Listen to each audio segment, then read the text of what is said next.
Hi everyone, my name is Laura. Welcome to my channel. Today we're going to talk about how to write a good academic CV so that to get accepted into the university of your dreams. I myself am a graduate of Oxford University. I got my master's degree there in 2020. So today we will not only talk about how to write a good academic CV from scratch, but also analyze my CV that I sent to Oxford. In order to get into a university, mostly in Western countries, you need to send them a set of certain documents. I already talked about these documents in part 2. And one of the documents is an academic CV. So what is a CV? CV stands for Curriculum Vitae, which means a course of life in Latin. A CV contains concise and structured information about your previous education, qualifications, and career. So basically, in your CV, you write about things you had done before you decided to change something in your career. For example, find a new job or enter a certain program. The purpose of a CV is to showcase that you are the most suitable candidate for a particular position or program. Obviously, this is not the purpose of a CV in general, but this should be your purpose. I have defined for myself 3 types of a CV: professional, academic, and professional academic. You write a professional CV if you want to apply for a job, and you write an academic CV if you want to apply to a certain program, and you write a professional academic CV if you want to get a job in academia.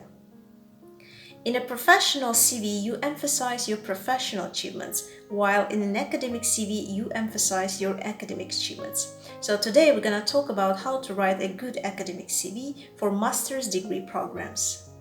For master's degree programs, it is usually required to send an academic CV that does not exceed 1 or 2 pages. But please check the requirements of your faculty or department on their official website before you start writing your CV. So, first of all, let's start with the header. You do not need to write the word CV as the header, since this is already obvious. Instead, it is better to write your first name and your surname. By the way, if you're sending your documents to a Western country, I would recommend you to follow this exact order. First, your first name, then your surname. Right beneath the name, you give your contact information. If I send my CV to a foreign university, I usually indicate my postal address, because universities may need to send you some documents or brochures by mail.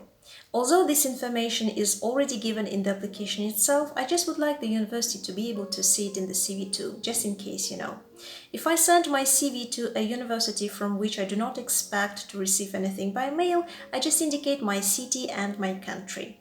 Also, I want to note that your postal address is a piece of personal information, so you need to decide it for yourself whether you wish to indicate it in your CV or not. I write my name and address in the middle of the line. Beneath the address on the left, I indicate my contact number, and on the right, I indicate my email address. Your CV should look elegant and solid, therefore it is recommended to indicate the email address where you have your first name and surname, but without any nicknames, numbers, or symbols. If you do not have such an email now, it is time to create one. Next, if you wish, you can give some key information about yourself, but I didn't do that. In order for your CV to be well structured, you can create a table. After filling in the table, you can make its borders invisible. This will help your CV to look neat and at the same time not overloaded. You can create a table with 2 columns, and the number of rows will depend on the amount of your information. For example, in my CV, I got 33 rows. I divide all the information in the table into sections, and each section has its own heading. Again, the number of headings will depend on what kind of information you want or can provide. I got 7 headings.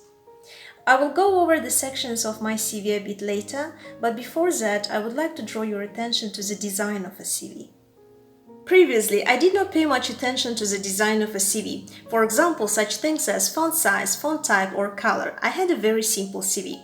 But when I was preparing my documents for applying to Oxford and I started working on my CV, I came across a website for creating CVs. I don't remember the name of the website now, but I tried to use it, and the CVs that I created on this website was just perfect. Unfortunately, it was not possible to use this CV then, because right after the creation, the website demanded a certain fee for downloading. But I thought that I could try to design my CV myself. And most importantly, this experience somehow opened my eyes, and I realized that if other candidates use such a website for creating their CVs, certainly their CVs will look much better than mine. Therefore, I believe that although the content of your CV is very important, the way it looks is not less important. So let's talk about the font. For the name, I use the font Cambria size 22. For the contact information, I use the font Cambria size 14. For the headings of my sections, I use the uppercase letters font Cambria again size 14. For the rest of the text, I use the font Times New Roman size 11. I deliberately choose a size smaller than the standard 12 because firstly, this way I will be able to give more information, and secondly, I will have more white space on my document, which makes the text more readable. Now let's talk about the use of colors. I use dark blue for the name, contact information, and for the headings of the sections, and I use black for everything else. If the CV is viewed on a computer, then thanks to the dark blue color, the CV will look elegant and noble. And if the CV is printed out, thanks to the black color, the main text will be clearly visible. And just in case, I type everything that is in blue in bold. Well, of course, you can use your own taste to choose colors. Let's move on to the table.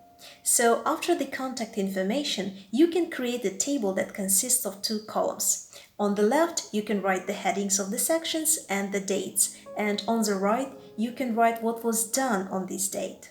My first section is education. When I indicate the dates, I do not indicate the days, but only months and years in order not to overload the document with unnecessary information. On the right side, I indicate the name of the program that I did, and I write the word distinction in brackets if I graduated with excellent marks. Beneath the name of the program, I indicate the name of the faculty or department and the university. I give the full names of the program, faculty or department, and university. And I type the name of the program in bold because most often what we studied is more important than where we studied it. In my CV, I always use a reverse chronological order. So I start with the recent dates and I gradually move on to where it all began. This is done because the most recent information about you is the most up-to-date and therefore the most important information. If there were any courses on my previous programs that are related to the program I'm applying for, or perhaps I will even take the same courses on this program, and if I had good grades for these courses, I indicate a few of such courses and the grades that I had for them for a general understanding of what and how I studied in my previous program. Beneath the courses, I indicate the title of the dissertation written while studying on my previous program. If the dissertation does not quite fit the program I'm applying for, then in brackets, I give some information that connects the topic of the dissertation with the program I'm applying for. I also indicate my supervisor, the grade for the dissertation, and the general GPA, which is the average grade received on this program.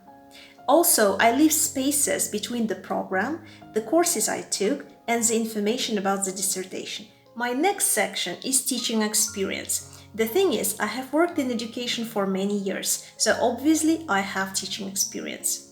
But if you have never worked in education, instead of teaching experience, you can write a relevant work experience, where you can provide information about your jobs, internships, or volunteer experiences that are in one way or another related to the program you're applying for. Here again, on the left side, I indicate the dates, and on the right side, I indicate the position in bold, and beneath the position, I indicate the place of work. And here I do not describe what kind of duties I had at this or that job, because there is not enough space for this. Moreover, this is not a professional CV, but an academic one. If you have worked in many different places, I would recommend you to be very careful about what kind of jobs you are going to include in your CV. For example, if you are applying for the program called education, then your teaching experience might be very important, while your experience of working as a waiter is not really needed here. But if you are applying for the program called tourism and hospitality, for example, then of course your experience of working as a waiter must be indicated. If you're applying for a PhD program, then whatever program you're applying for, if you're planning to work part-time in academia during your studies, it is better to indicate your teaching experience. My next section is administrative experience. In this section, I wanted to share information about what kind of things I did at work apart from teaching.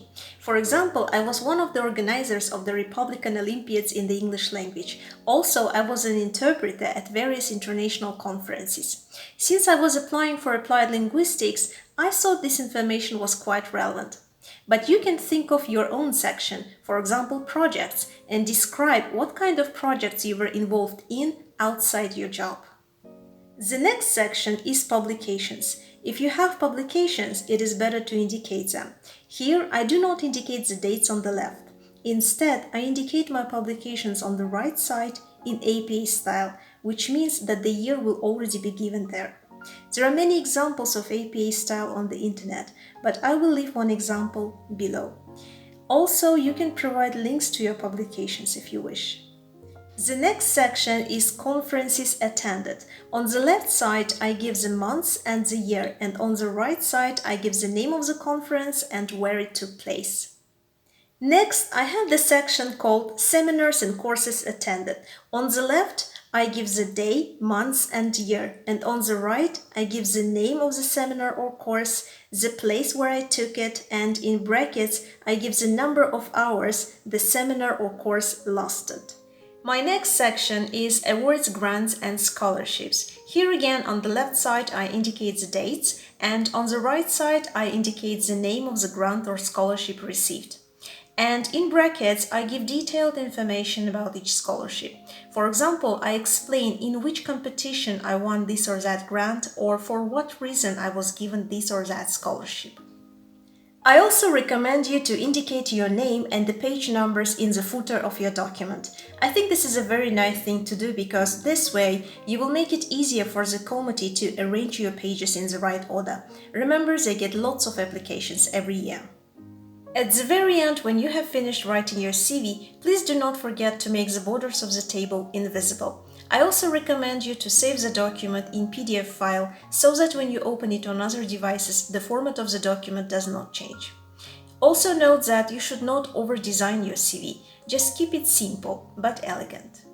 Also, I want to add that apart from the section headings mentioned in my video, you can come up with some other headings depending on what exactly you would like to include in your CV. For example, this can be areas of scientific interest, or laboratory skills and techniques, or something else.